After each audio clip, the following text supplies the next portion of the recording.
दोस्तों आज हम करेंगे मैथ के महत्वपूर्ण प्रश्नों को हल। दोस्तों इन प्रश्नों के अभ्यास के माध्यम से आप अपनी किसी भी परीक्षा की तैयारी को बेहतर कर सकते हो। तो आइए दोस्तों शुरू करते हैं आज का हमारा पहला प्रश्न। दोस्तों इस प्रश्न में लिखा हुआ है कि एक ऐसे घनाभ की ऊंचाई ज्ञात कीजिए जिसके आधार का क्षेत्रफल है 180 वर्ग सेमी और जिसका आयतन हमें दे रखा है 900 घन सेमी। तो क्या दोस्तों आप घनाभ की आकृति के बारे में जानते हो? दोस्तों जो एक घनाभ की आकृति होती है वो आयत से बनती है। दोस्तों ये एक आयत है और अब आप फिर से एक आयत बना सकते हो और इस तरह से आप बना सकते हो घनाभ को। तो दोस्तों घनाभ में जो 6 फलक होते हैं और 6 फलक जो होते हैं वो आयत के आकार के होते हैं।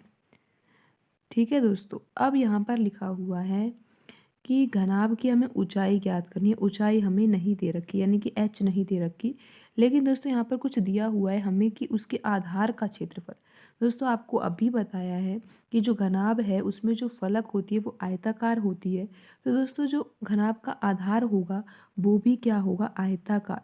और दोस्तों आपको ये पता होना चाहिए कि घनाभ में जो आधार होता है उसका क्षेत्रफल क्या होता है। दोस्तों आयत होता है तो आयत के अनुसार उसका क्षेत्रफल होता है लंबाई गुणा चौड़ाई। बिल्कुल दोस्तों, घनाभ के जो आधार का क्षेत्रफल होता है वो होता है लंबाई गुणा चौड़ाई। और यहाँ पर प्रश्न में दे रखा है आपको लंबाई गुणा चौड़ाई बराबर कितना दे रखा है, 180 वर्ग सेमी। आइए दोस्तों अब हम समझते हैं इस सवाल को हमें निकालना क्या है। दोस्तों दोस्तों इस सवाल में हमको आयतन भी दे रखा है घनाभ का, कितना दे रखा है, 900 घन सेमी। तो हमें ऊंचाई ज्ञात करनी है। सबसे पहले दोस्तों आपको ये पता होना चाहिए कि घनाभ का आयतन का सूत्र क्या होता है। दोस्तों घनाभ का जो आयतन का सूत्र होता है वो होता है लंबाई, दोस्तों लंबाई गुणा चौड़ाई गुणा ऊंचाई। ये होता है दोस्तों घनाभ का आयतन का सूत्र। दोस्तों आपको यहाँ पर घनाभ का आयतन दे रखा है, प्रश्न में कितना दे रखा है, 900 दे रखा है। तो आपको घनाभ के आयतन के स्थान पर 900 लिखना है दोस्तों। दोस्तों अभी आपको बताया है कि जो आधार का क्षेत्रफल है वो लंबाई गुणा चौड़ाई ही तो है। आधार लंबाई गुणा चौड़ाई है, उसका क्षेत्रफल और कितना दे रखा है आधार का क्षेत्रफल क्वेश्चन में 180। तो दोस्तों यहाँ पर आप देख रहे हो प्रश्न में लंबाई गुना चौड़ाई लिखा हुआ है, तो इसके स्थान पर आप लिख दोगे 180। और दोस्तों गुणा में लिखा हुआ है ऊंचाई। तो दोस्तों क्या अब आप ऊंचाई को ज्ञात नहीं कर सकते हो? बिल्कुल कर सकते हो दोस्तों। अगर आप ऊंचाई को यहीं पे रहने दीजिए और अब आपको क्या करना चाहिए, 900 यहाँ पर बराबर में लिखा हुआ है और बट्टा लगा के ये इस 180 को आपको बराबर के दूसरी साइड में ले जाना चाहिए। तो दोस्तों आपको 180 यहाँ पर लिखना होगा और ऊंचाई देखो आपने पहले से यहाँ पे लिख दी है। दोस्तों अब आप इसको हल कर सकते हो और आपको ऊंचाई का मान पता चल जाएगा। दोस्तों 0 से 0 कट जाएगी और 18 के पहाड़े से जब आप 90 को काटोगे तो 5 बार कटेगा। तो दोस्तों यहाँ पर जो आपकी ऊंचाई आएगी वो आएगी 5 सेमी।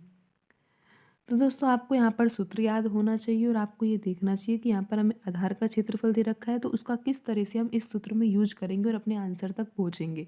तो दोस्तों आपको यहाँ पर पता चला कि आधार का क्षेत्रफल तो लंबाई गुना चौड़ाई होता है और जो घनाभ का आयतन हमने लिखा उस सूत्र में भी लंबाई गुना चौड़ाई था और हमने लंबाई गुना चौड़ाई का मान 180 रख दिया और फिर हमारा ऊंचाई का मान आ गया 5 सेमी।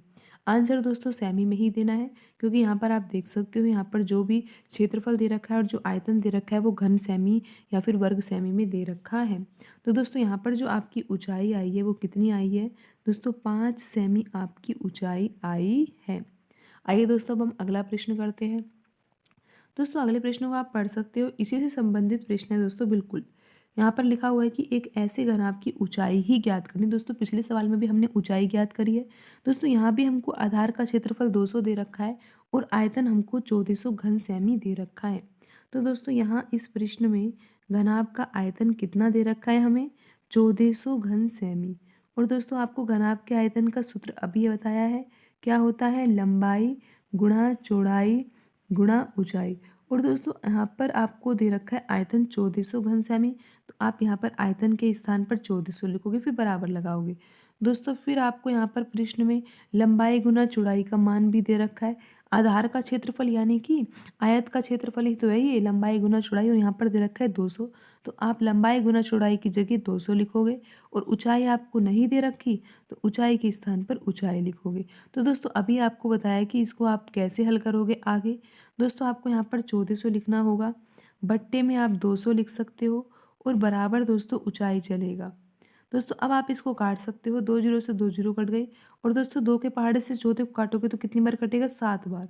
तो दोस्तों यहाँ पर जो ऊंचाई आएगी वो आएगी 7 सेमी, क्योंकि दोस्तों बाकी सब जो डाटा दे रखा है वो सेमी में ही दे रखा है। तो यहाँ पर आपकी ऊंचाई भी क्या आएगी, 7 सेमी आएगी। तो दोस्तों आज की वीडियो में इतना ही, मिलते हैं अगली वीडियो में। धन्यवाद दोस्तों।